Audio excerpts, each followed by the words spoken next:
Why don't you see? That proves that one of them is at home. If they were all out, they would have locked the door from the outside with the key and not with the hook from inside. There, do you hear how the hook is clanking? To fasten the hook on the inside, they must be at home, don't you see? So there they are sitting inside and don't open the door. Well, and so they must be, cried Cock, astonished. What are they about in there? And he began furiously shaking the door. Stay, cried the young man again. Don't pull at it, there must be something wrong. Here, you've been ringing and pulling at the door and still they don't open, so either they've both fainted or… What? I tell you what, let's go fetch the porter, let him wake them up. All right. Both were going down. Stay, you stop here while I run down for the porter. What for? Well, you'd better. All right. I'm studying the law, you see. It's evident, Romans 6 dent there's something wrong here. The young man cried hotly, and he ran downstairs. Cock remained.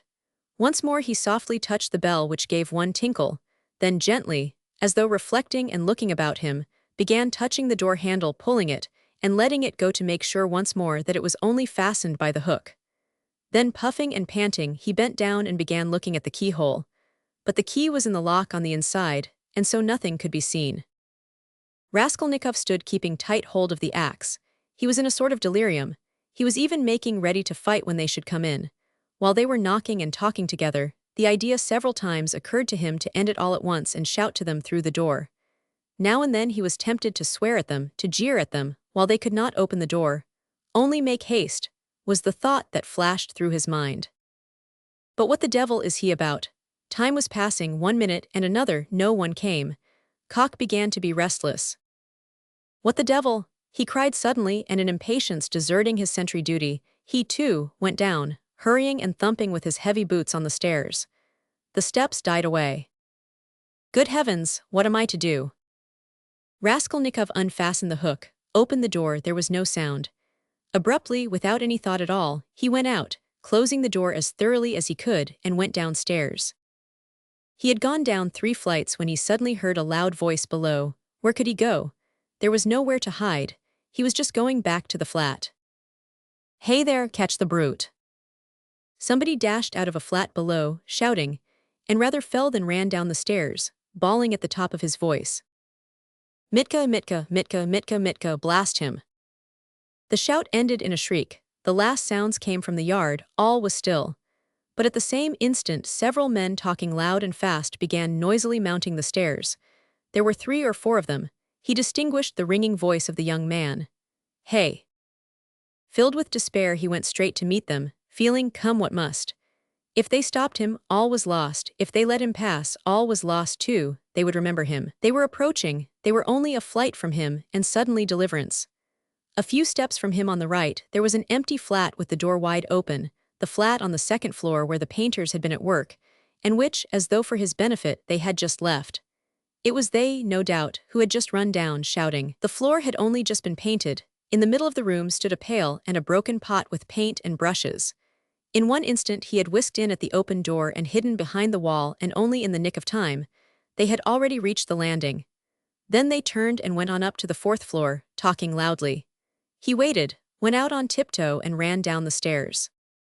No one was on the stairs, nor in the gateway. He passed quickly through the gateway and turned to the left in the street.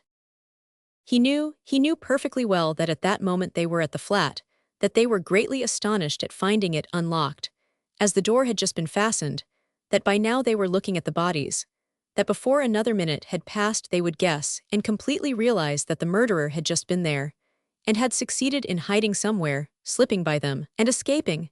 They would guess most likely that he had been in the empty flat while they were going upstairs, and meanwhile he dared not quicken his pace much, though the next turning was still nearly 100 yards away. Should he slip through some gateway and wait somewhere in an unknown street? No, hopeless. Should he fling away the axe? Should he take a cab? Hopeless, hopeless. At last he reached the turning. He turned down it more dead than alive. Here he was halfway to safety, and he understood it. It was less risky because there was a great crowd of people, and he was lost in it like a grain of sand.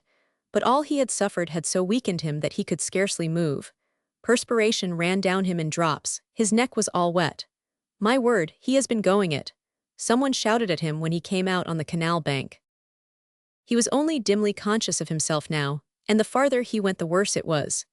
He remembered, however, that on coming out onto the canal bank, he was alarmed at finding few people there and so being more conspicuous, and he had thought of turning back. Though he was almost falling from fatigue, he went a long way round so as to get home from quite a different direction. He was not fully conscious when he passed through the gateway of his house. He was already on the staircase before he recollected the axe. And yet he had a very grave problem before him, to put it back, and to escape observation as far as possible in doing so. He was of course incapable of reflecting that it might perhaps be far better not to restore the axe at all, but to drop it later on in somebody's yard. But it all happened fortunately. The door of the porter's room was closed but not locked, so that it seemed most likely that the porter was at home. But he had so completely lost all power of reflection that he walked straight to the door and opened it. If the porter had asked him, "What do you want?" he would perhaps have simply handed him the axe. But again the porter was not at home, and he succeeded in putting the axe back under the bench, and even covering it with the chunk of wood as before. He met no one, not a soul. Afterwards, on the way to his room, the landlady's door was shut. When he was in his room, he flung himself on the sofa just as he was. He did not sleep, but sank into blank forgetfulness. If anyone had come into his room then, he would have jumped up at once and screamed. Scraps and shreds of thoughts were simply swarming in his brain, but he could not catch at one, he could not rest on one, in spite of all his efforts. Part 2. Chapter 1. So he lay a very long while. Now and then he seemed to wake up, and at such moments he noticed that it was far into the night, but it did not occur to him to get up. At last he noticed that it was beginning to get light. He was lying on his back, still dazed from his recent oblivion. Fearful, despairing cries rose shrilly from the street, sounds which he heard every night, indeed, under his window after 2 o'clock. They woke him up now. Ah, the drunken men are coming out of the taverns, he thought. It's past 2 o'clock, and at once he leaped up, as though someone had pulled him from the sofa. What past 2 o'clock? He sat down on the sofa, and instantly recollected everything. All at once, in one flash, he recollected everything. For the first moment he thought he was going mad. A dreadful chill came over him, but the chill was from the fever that had begun long before in his sleep. Now he was suddenly taken with violent shivering, so that his teeth chattered and all his limbs were shaking. He opened the door and began listening. Everything in the house was asleep.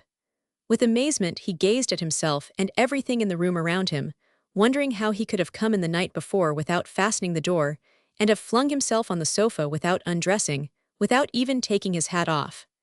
It had fallen off and was lying on the floor near his pillow.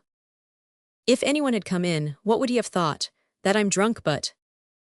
He rushed to the window. There was light enough, and he began hurriedly looking himself all over from head to foot, all his clothes. Were there no traces?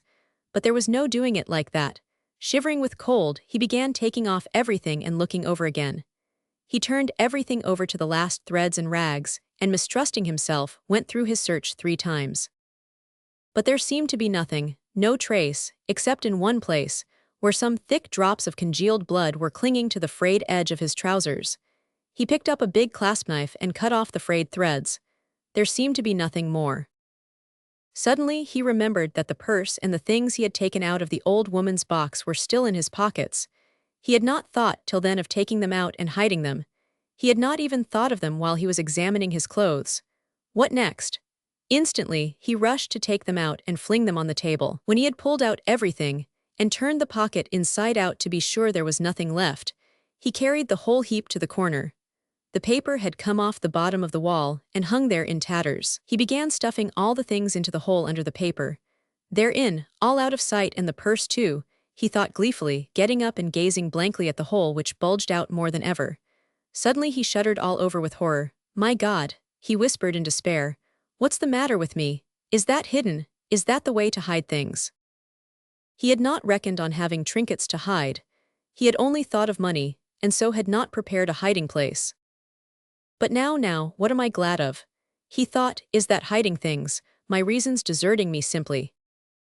He sat down on the sofa in exhaustion, and was at once shaken by another unbearable fit of shivering. Mechanically, he drew from a chair beside him his old student's winter coat, which was still warm though almost in rags, covered himself up with it, and once more sank into drowsiness and delirium. He lost consciousness. Not more than 5 minutes had passed when he jumped up a second time, and at once pounced in a frenzy on his clothes again. How could I go to sleep again with nothing done? Yes, I have not taken the loop off the armhole. I forgot a thing like that. Such a piece of evidence. He pulled off the noose, hurriedly cut it to pieces, and threw the bits among his linen under the pillow. Pieces of torn linen couldn't rouse suspicion, whatever happened. I think not anyway. He repeated, standing in the middle of the room, and with painful concentration he fell to gazing about him again, at the floor and everywhere, trying to make sure he had not forgotten anything. The conviction that all his faculties, even memory and the simplest power of reflection, were failing him, began to be an insufferable torture. Surely it isn't beginning already. Surely it isn't my punishment coming upon me. It is. The frayed rags he had cut off his trousers were actually lying on the floor in the middle of the room, where anyone coming in would see them. What is the matter with me? He cried again, like one distraught. Then a strange idea entered his head, that perhaps all his clothes were covered with blood, that perhaps there were a great many stains but that he did not see them, did not notice them because his perceptions were failing, were going to pieces. His reason was clouded. Suddenly he remembered that there had been blood on the purse too. Ah, then there must be blood on the pocket too, for I put the wet purse in my pocket. In a flash he had turned the pocket inside out, and yes, there were traces, stains on the lining of the pocket. So my reason has not quite deserted me, so I still have some sense and memory since I guessed it of myself, he thought triumphantly, with a deep sigh of relief. It's simply the weakness of fever, a moment's delirium, and he tore the whole lining out of the left pocket of his trousers. At that instant the sunlight fell on his left boot. On the sock which poked out from the boot he fancied there were traces. He flung off his boots. Traces indeed. The tip of the sock was soaked with blood. He must have unwarily stepped into that pool. But what am I to do with this now? Where am I to put the sock and rags and pocket? He gathered them all up in his hands, and stood in the middle of the room. In the stove, but they would ransack the stove first of all. Burn them, but what can I burn them with? There are no matches even. No, better go out and throw it all away somewhere. Yes, better throw it away, he repeated, sitting down on the sofa again, and at once, this minute, without lingering. But his head sank on the pillow instead. Again, the unbearable icy shivering came over him. Again he drew his coat over him.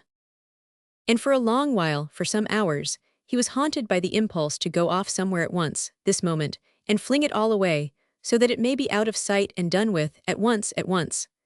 Several times he tried to rise from the sofa, but could not. He was thoroughly waked up at last, by a violent knocking at his door. "Open, do, are you dead or alive? He keeps sleeping here," shouted Nastasia, banging with her fist on the door. "For whole days together he's snoring here like a dog he is too. Open, I tell you, it's past 10. "Maybe he's not at home," said a man's voice. "Ha, that's the porter's voice. What does he want?" He jumped up and sat on the sofa. The beating of his heart was a positive pain. "Then who can have latched the door?" retorted Nastasia. "He's taken to bolting himself in, as if he were worth stealing. Open, you stupid, wake up." "What do they want? Why the porter, all's discovered, resist or open, come what may." He half rose, stooped forward and unlatched the door. His room was so small that he could undo the latch without leaving the bed. Yes, the porter and Nastasia were standing there. Nastasia stared at him in a strange way. He glanced with a defiant and desperate air at the porter, who without a word held out a gray folded paper sealed with bottle wax.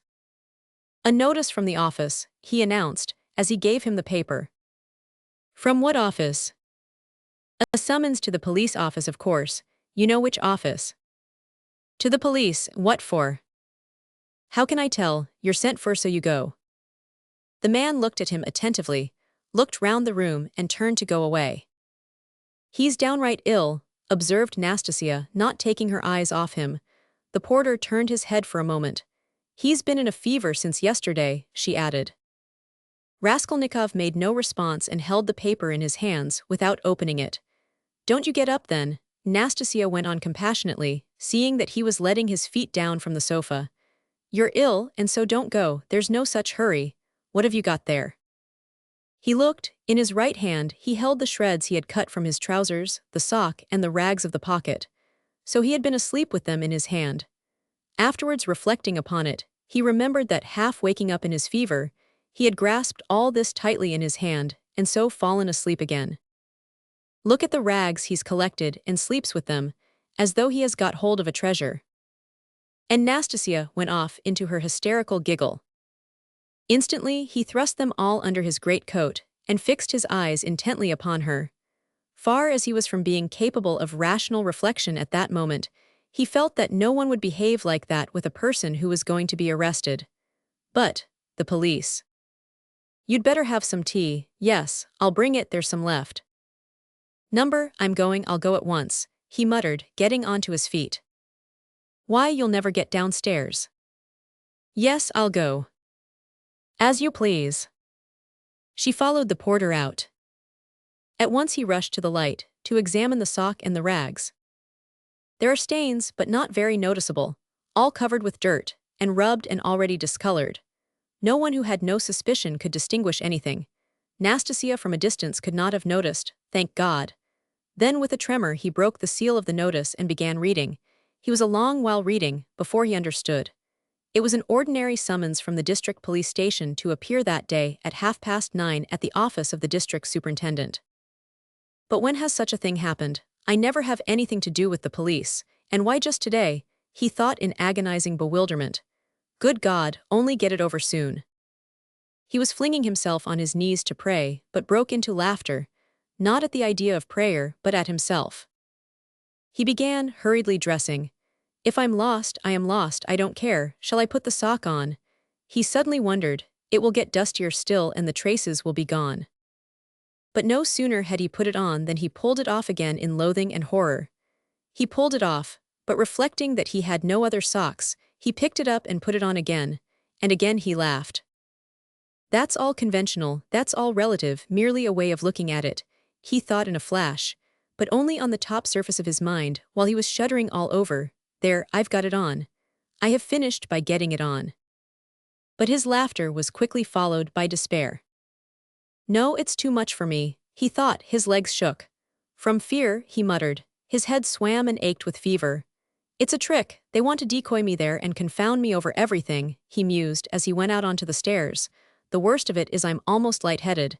I may blurt out something stupid. On the stairs he remembered that he was leaving all the things just as they were in the hole in the wall. And very likely, it's on purpose to search when I'm out, he thought, and stopped short. But he was possessed by such despair, such cynicism of misery, if one may so call it, that with a wave of his hand he went on. Only to get it over. In the street the heat was insufferable again. Not a drop of rain had fallen all those days. Again dust, bricks and mortar, again the stench from the shops and pot-houses, again the drunken men, the Finnish peddlers and half-broken-down cabs. The sun shone straight in his eyes, so that it hurt him to look out of them, and he felt his head going round, as a man in a fever is apt to feel when he comes out into the street on a bright sunny day. When he reached the turning into the street, in an agony of trepidation he looked down it, at the house, and at once averted his eyes. If they question me, perhaps I'll simply tell, he thought, as he drew near the police station. The police station was about 1/4 of a mile off. It had lately been moved to new rooms on the 4th floor of a new house. He had been once for a moment in the old office but long ago.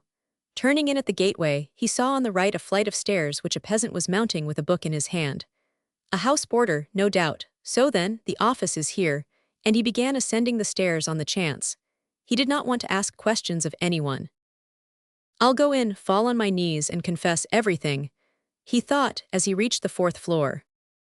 The staircase was steep, narrow and all sloppy with dirty water. The kitchens of the flats opened onto the stairs and stood open almost the whole day, so there was a fearful smell and heat. The staircase was crowded with porters going up and down with their books under their arms, policemen and persons of all sorts and both sexes. The door of the office, too, stood wide open. Peasants stood waiting within. There, too, the heat was stifling, and there was a sickening smell of fresh paint and stale oil from the newly decorated rooms. After waiting a little, he decided to move forward into the next room. All the rooms were small and low-pitched. A fearful impatience drew him on and on. No one paid attention to him. In the second room, some clerk sat writing, dressed hardly better than he was, and rather a queer-looking set. He went up to one of them. "What is it?" He showed the notice he had received. "You are a student?" the man asked, glancing at the notice. "Yes, formerly a student." The clerk looked at him, but without the slightest interest. He was a particularly unkempt person with the look of a fixed idea in his eye. There would be no getting anything out of him, because he has no interest in anything, thought Raskolnikov. "Go in there to the head clerk," said the clerk, pointing towards the furthest room. He went into that room, the fourth in order. It was a small room and packed full of people, rather better dressed than in the outer rooms. Among them were two ladies. One, poorly dressed in mourning, sat at the table opposite the chief clerk, writing something at his dictation. The other, a very stout, buxom woman with a purplish-red blotchy face, excessively smartly dressed with a brooch on her bosom as big as a saucer, was standing on one side, apparently waiting for something. Raskolnikov thrust his notice upon the head clerk. The latter glanced at it, said, "Wait a minute," and went on attending to the lady in mourning. He breathed more freely. It can't be that. By degrees he began to regain confidence. He kept urging himself to have courage and be calm. "Some foolishness, some trifling carelessness, and I may betray myself. It's a pity there's no air here," he added. "It's stifling. It makes one's head dizzier than ever, and one's mind too." He was conscious of a terrible inner turmoil. He was afraid of losing his self-control. He tried to catch at something and fix his mind on it, something quite irrelevant, but he could not succeed in this at all. Yet the head clerk greatly interested him. He kept hoping to see through him and guess something from his face. He was a very young man, about 22, with a dark mobile face that looked older than his years. He was fashionably dressed and foppish, with his hair parted in the middle, well combed and pomaded, and wore a number of rings on his well-scrubbed fingers and a gold chain on his waistcoat. He said a couple of words in French to a foreigner who was in the room, and said them fairly correctly. "Lyuise Ivanovna, you can sit down," he said casually to the gaily dressed, purple-faced lady, who was still standing as though not venturing to sit down, though there was a chair beside her.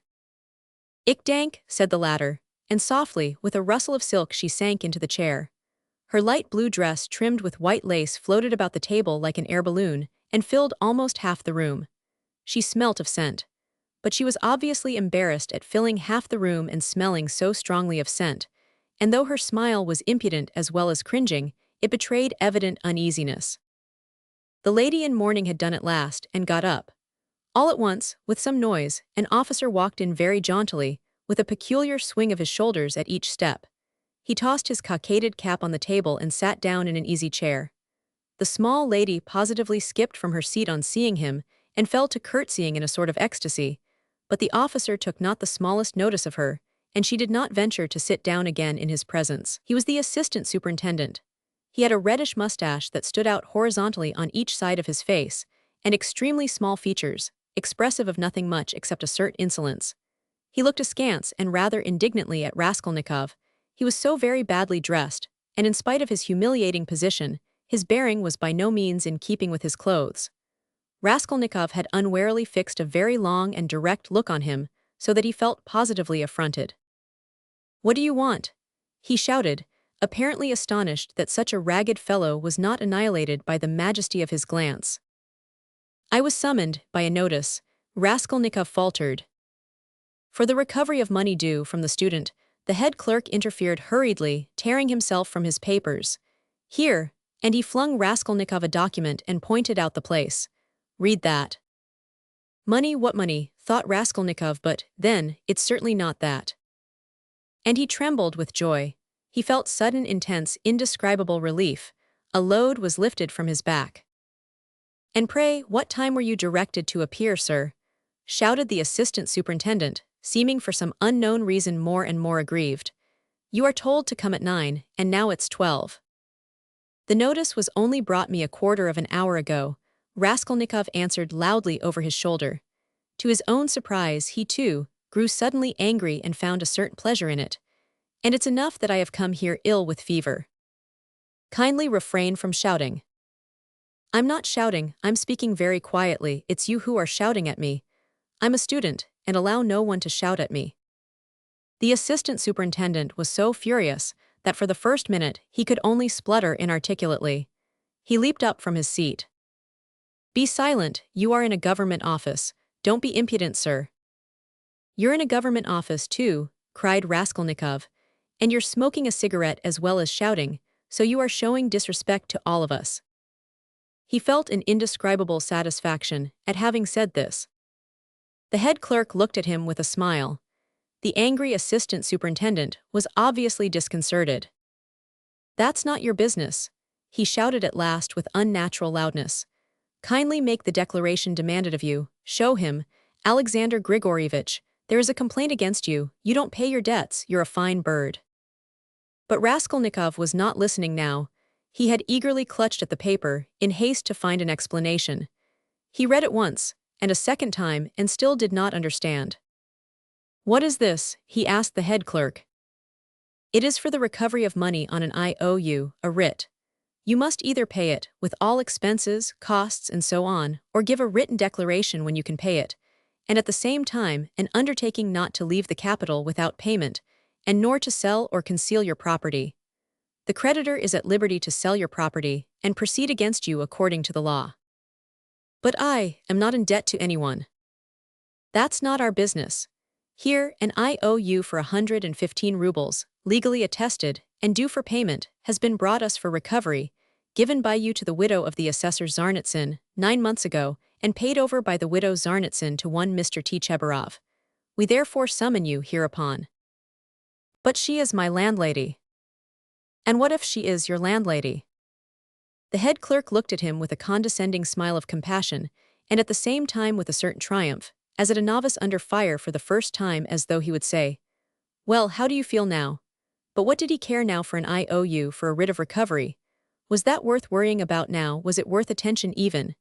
He stood, he read, he listened, he answered, he even asked questions himself, but all mechanically. The triumphant sense of security, of deliverance from overwhelming danger, that was what filled his whole soul that moment, without thought for the future, without analysis, without suppositions or surmises, without doubts and without questioning. It was an instant of full, direct, purely instinctive joy. But at that very moment something like a thunderstorm took place in the office. The assistant superintendent, still shaken by Raskolnikov's disrespect, still fuming and obviously anxious to keep up his wounded dignity, pounced on the unfortunate smart lady, who had been gazing at him ever since he came in with an exceedingly silly smile. "You shameful hussy," he shouted suddenly at the top of his voice. The lady in mourning had left the office. "What was going on at your house last night? A disgrace again, you're a scandal to the whole street, fighting and drinking again. Do you want the house of correction? Why, I have warned you 10 times over that I would not let you off the 11th. And here you are again, you. The paper fell out of Raskolnikov's hands, and he looked wildly at the smart lady who was so unceremoniously treated. But he soon saw what it meant, and at once began to find positive amusement in the scandal. He listened with pleasure, so that he longed to laugh and laugh. All his nerves were on edge. "Ilya Petrovich," the head clerk was beginning anxiously, but stopped short, for he knew from experience that the enraged assistant could not be stopped except by force. As for the smart lady, at first she positively trembled before the storm. But strange to say, the more numerous and violent the terms of abuse became, the more amiable she looked, and the more seductive the smiles she lavished on the terrible assistant. She moved uneasily, and curtsied incessantly, waiting impatiently for a chance of putting in her word, and at last she found it. "There was no sort of noise or fighting in my house, Mr. Captain." She pattered all at once, like peas dropping, speaking Russian confidently, though with a strong German accent, "and no sort of scandal, and his honor came drunk. And it's the whole truth I am telling, Mr. Captain, and I am not to blame. Mine is an honorable house, Mr. Captain, and honorable behavior, Mr. Captain, and I always dislike any scandal myself." But he came quite tipsy, and asked for 3 bottles again, and then he lifted up one leg, and began playing the pianoforte with one foot, and that is not at all right in an honorable house, and he Gantz broke the piano, and it was very bad manners indeed, and I said so. And he took up a bottle and began hitting everyone with it. And then I called the porter, and Karl came, and he took Karl and hit him in the eye, and he hit Henriette in the eye too, and gave me 5 slaps on the cheek. And it was so ungentlemanly in an honorable house, Mr. Captain, and I screamed. And he opened the window over the canal and stood in the window, squealing like a little pig. It was a disgrace. The idea of squealing like a little pig at the window into the street. Fie upon him. And Karl pulled him away from the window by his coat, and it is true, Mr. Captain, he tore sane rock. And then he shouted that man must pay him 15 rubles damages. And I did pay him, Mr. Captain, 5 rubles for sane rock. And he is an ungentlemanly visitor and caused all the scandal. I will show you up, he said, for I can write to all the papers about you. Then he was an author. Yes, Mr. Captain, and what an ungentlemanly visitor in an honorable house. Now then, enough, I have told you already. Ilya Petrovich, the head clerk repeated significantly. The assistant glanced rapidly at him. The head clerk slightly shook his head. So I tell you this, most respectable Luisa Ivanovna, and I tell it you for the last time, the assistant went on. If there is a scandal in your honorable house once again, I will put you yourself in the lockup, as it is called in polite society. Do you hear? So a literary man, an author took 5 rubles for his coat tail in an honorable house. A nice set, these authors. And he cast a contemptuous glance at Raskolnikov. There was a scandal the other day in a restaurant, too. An author had eaten his dinner and would not pay. I'll write a satire on you, says he. And there was another of them on a steamer last week, used the most disgraceful language to the respectable family of a civil councillor, his wife and daughter. And there was one of them turned out of a confectioner's shop the other day. They are like that, authors, literary men, students, town criers. Foo, you get along. I shall look in upon you myself one day. Then you had better be careful, do you hear? With hurried deference, Luisa Ivanovna fell to curtsying in all directions, and so curtsied herself to the door. But at the door, she stumbled backwards against a good-looking officer with a fresh, open face and splendid thick fair whiskers. This was the superintendent of the district himself, Nikodem Fomitch. Luisa Ivanovna made haste to curtsy almost to the ground, and with mincing little steps, she fluttered out of the office. Again thunder and lightning, a hurricane, said Nikodem Fomitch to Ilya Petrovich in a civil and friendly tone. You are aroused again, you are fuming again. I heard it on the stairs. Well, what then? Ilya Petrovich drawled with gentlemanly nonchalance, and he walked with some papers to another table, with a jaunty swing of his shoulders at each step. Here, if you will kindly look. An author or a student has been one at least, does not pay his debts, has given an IOU, won't clear out of his room, and complaints are constantly being lodged against him. And here he has been pleased to make a protest against my smoking in his presence. He behaves like a cad himself, and just look at him, please. Here's the gentleman, and very attractive he is. Poverty is not a vice, my friend, but we know you go off like powder, you can't bear a slight. I dare say you took offense at something and went too far yourself, continued Nikodem Fomitch, turning affably to Raskolnikov. But you were wrong there, he is a capital fellow, I assure you, but explosive. He gets hot, fires up, boils over, and no stopping him. And then it's all over. And at the bottom he's a heart of gold. His nickname in the regiment was the Explosive Lieutenant. And what a regiment it was, too, cried Ilya Petrovich, much gratified at this agreeable banter, though still sulky. Raskolnikov had a sudden desire to say something exceptionally pleasant to them all. Excuse me, Captain, he began easily, suddenly addressing Nikodem Fomitch, will you enter into my position? I am ready to ask pardon if I have been ill-mannered. I am a poor student, sick and shattered. Shattered was the word he used by poverty. I am not studying because I cannot keep myself now, but I shall get money. I have a mother and sister in the province of X. They will send it to me, and I will pay.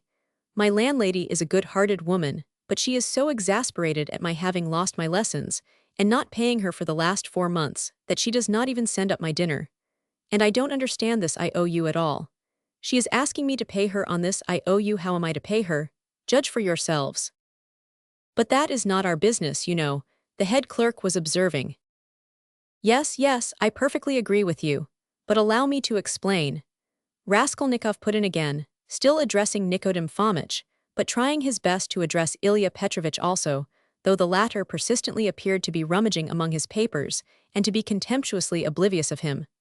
Allow me to explain that I have been living with her for nearly 3 years, and at first, for why should I not confess it, at the very beginning I promised to marry her daughter. It was a verbal promise, freely given. She was a girl. Indeed, I liked her, though I was not in love with her. A youthful affair, in fact. That is, I mean to say, that my landlady gave me credit freely in those days and I led a life of, I was very heedless. Nobody asks you for these personal details, sir. We've no time to waste. Ilya Petrovich interposed roughly and with a note of triumph, but Raskolnikov stopped him hotly, though he suddenly found it exceedingly difficult to speak. But excuse me, it is for me to explain how it all happened, in my turn, though I agree with you, it is unnecessary, but a year ago the girl died of typhus. I remained lodging there as before, and when my landlady moved into her present quarters she said to me, and in a friendly way, that she had complete trust in me, but still, would I not give her an IOU for 115 rubles, all the debt I owed her. She said if only I gave her that, she would trust me again as much as I liked, and that she would never, those were her own words, make use of that IOU till I could pay of myself. And now, when I have lost my lessons and have nothing to eat, she takes action against me. What am I to say to that? All these affecting details are no business of ours. Ilya Petrovich interrupted rudely. You must give a written undertaking, but as for your love affairs and all these tragic events, we have nothing to do with that. Come now, you are harsh, muttered Nikodim Fomitch, sitting down at the table and also beginning to write. He looked a little ashamed. Write, said the head clerk to Raskolnikov. Write what? The latter asked gruffly. I will dictate to you. Raskolnikov fancied that the head clerk treated him more casually and contemptuously after his speech, but strange to say, he suddenly felt completely indifferent to anyone's opinion, and this revulsion took place in a flash, in one instant. If he had cared to think a little, he would have been amazed indeed that he could have talked to them like that a minute before, forcing his feelings upon them. And where had those feelings come from? Now if the whole room had been filled, not with police officers, but with those nearest and dearest to him, he would not have found one human word for them, so empty was his heart. A gloomy sensation of agonizing, everlasting solitude and remoteness took conscious form in his soul. It was not the meanness of his sentimental effusions before Ilya Petrovich, nor the meanness of the latter's triumph over him that had caused this sudden revulsion in his heart. Oh, what had he to do now with his own baseness, with all these petty vanities, officers, German women, debts, police offices? If he had been sentenced to be burnt at that moment, he would not have stirred, would hardly have heard the sentence to the end. Something was happening to him entirely new, sudden and unknown. It was not that he understood, but he felt clearly with all the intensity of sensation that he could never more appeal to these people in the police office with sentimental effusions like his recent outburst, or with anything whatever, and that, if they had been his own brothers and sisters, and not police officers, it would have been utterly out of the question to appeal to them in any circumstance of life. He had never experienced such a strange and awful sensation. And what was most agonizing, it was more a sensation than a conception or idea, a direct sensation, the most agonizing of all the sensations he had known in his life. The head clerk began dictating to him the usual form of declaration, that he could not pay, that he undertook to do so at a future date, that he would not leave the town, nor sell his property, and so on. But you can't write, you can hardly hold the pen, observed the head clerk, looking with curiosity at Raskolnikov. Are you ill? Yes, I am giddy, go on. That's all, sign it. The head clerk took the paper, and turned to attend to others. Raskolnikov gave back the pen, but instead of getting up and going away, he put his elbows on the table and pressed his head in his hands. He felt as if a nail were being driven into his skull. A strange idea suddenly occurred to him to get up at once, to go up to Nikodim Fomitch, and tell him everything that had happened yesterday, and then to go with him to his lodgings, and to show him the things in the hole in the corner. The impulse was so strong that he got up from his seat to carry it out. Hadn't I better think a minute? Flashed through his mind. No, better cast off the burden without thinking. But all at once he stood still, rooted to the spot. Nikodim Fomitch was talking eagerly with Ilya Petrovich, and the words reached him. It's impossible, they'll both be released. To begin with, the whole story contradicts itself. Why should they have called the porter if it had been their doing, to inform against themselves, or as a blind? No, that would be too cunning. Besides, Pestryakov, the student, was seen at the gate by both the porters and a woman as he went in. He was walking with 3 friends, who left him only at the gate, and he asked the porters to direct him in the presence of the friends. Now, would he have asked his way if he had been going with such an object? As for Koch, he spent half an hour at the silversmith's below, before he went up to the old woman and he left him at exactly 7:15. Now just consider. But excuse me, how do you explain this contradiction? They state themselves that they knocked and the door was locked. Yet 3 minutes later when they went up with the porter, it turned out the door was unfastened. That's just it, the murderer must have been there and bolted himself in, and they'd have caught him for a certainty if Cock had not been an ass and gone to look for the porter too. He must have seized the interval to get downstairs and slip by them somehow. Cock keeps crossing himself and saying, "If I had been there, he would have jumped out and killed me with his axe. He is going to have a Thanksgiving service. Ha ha." And no one saw the murderer. They might well not see him. The house is a regular Noah's Ark, said the head clerk who was listening. It's clear, quite clear, Nikodem Fomitch repeated warmly. No, it is anything but clear, Ilya Petrovich maintained. Raskolnikov picked up his hat and walked towards the door, but he did not reach it. When he recovered consciousness, he found himself sitting in a chair, supported by someone on the right side, while someone else was standing on the left, holding a yellowish glass filled with yellow water, and Nikodem Fomitch standing before him, looking intently at him. He got up from the chair. "What's this, are you ill?" Nikodem Fomitch asked rather sharply. He could hardly hold his pen when he was signing, said the head clerk, settling back in his place and taking up his work again. "Have you been ill long?" cried Ilya Petrovich from his place, where he, too, was looking through papers. He had, of course, come to look at the sick man when he fainted, but retired at once when he recovered. "Since yesterday," muttered Raskolnikov in reply. "Did you go out yesterday?" "Yes." "Though you were ill?" "Yes." "At what time?" "About 7. "And where did you go, may I ask?" "Along the street." Short and clear.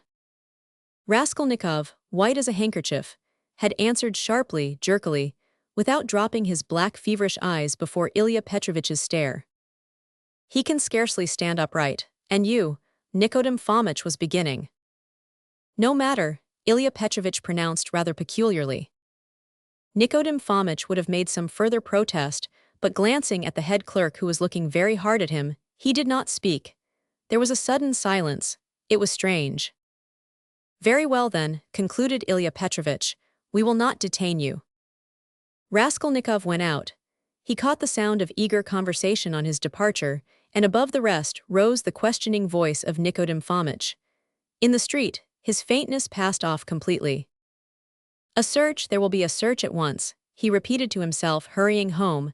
"The brutes, they suspect." His former terror mastered him completely again. Chapter 2. And what if there has been a search already? What if I find them in my room? But here was his room, nothing and no one in it, no one had peeped in, even Nastasia had not touched it, but heavens, how could he have left all those things in the hole? He rushed to the corner, slipped his hand under the paper, pulled the things out and lined his pockets with them. There were 8 articles in all, 2 little boxes with ear-rings or something of the sort, he hardly looked to see, then 4 small leather cases. There was a chain, too, merely wrapped in newspaper and something else in newspaper, that looked like a decoration. He put them all in the different pockets of his overcoat and the remaining pocket of his trousers, trying to conceal them as much as possible. He took the purse, too. Then he went out of his room, leaving the door open. He walked quickly and resolutely, and though he felt shattered, he had his senses about him. He was afraid of pursuit. He was afraid that in another half hour, another quarter of an hour perhaps, instructions would be issued for his pursuit, and so at all costs, he must hide all traces before then. He must clear everything up while he still had some strength, some reasoning power left him. Where was he to go? That had long been settled. Fling them into the canal, and all traces hidden in the water, the thing would be at an end. So he had decided in the night of his delirium, when several times he had had the impulse to get up and go away, to make haste, and get rid of it all. But to get rid of it turned out to be a very difficult task. He wandered along the bank of the Ekaterininsky Canal for half an hour or more, and looked several times at the steps running down to the water. But he could not think of carrying out his plan. Either rafts stood at the step's edge, and women were washing clothes on them, or boats were moored there, and people were swarming everywhere. Moreover, he could be seen and noticed from the banks on all sides. It would look suspicious for a man to go down on purpose, stop and throw something into the water. And what if the boxes were to float instead of sinking? And of course they would. Even as it was, everyone he met seemed to stare and look round, as if they had nothing to do but to watch him. Why is it, or can it be my fancy? He thought.